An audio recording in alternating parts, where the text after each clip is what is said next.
3月7日，妇女节除了开始实施性平3法的新制，托育的议题嘛是真受到关注。根据统计，员工100人以上的企业有托育机构，也是托育措施的有6成9，比7年前加17%，显示社会有慢慢的重视。今仔日卫福部表示，为着要减轻家庭的经济负担，送去公共托育的补助会增加到7000块，准公共托育会增加到13000，希望妇女免阁为着照顾囡仔来牺牲事业。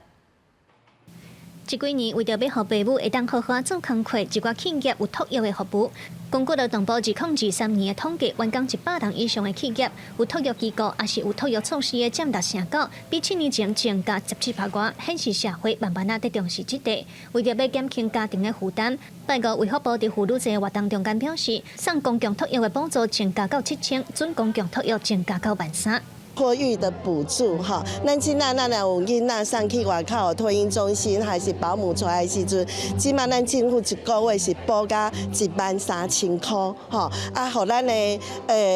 送去的迄经济压力不要那么的大啊，我们的妇女可以好好的专心的一个工作。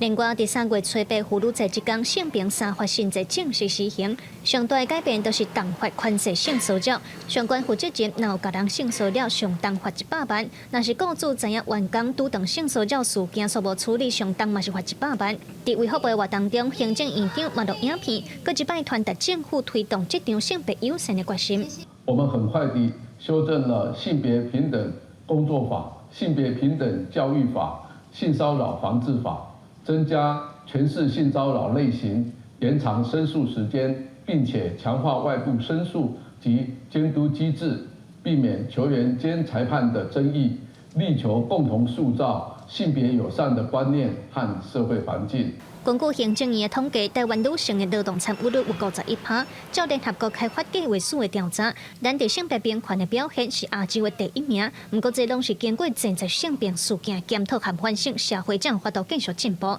但建制嘛强调，政府会继续透过公司部门的协作，来促进女性的社会地位和性界发展。记者卢尚如、郑俊尧台北报道。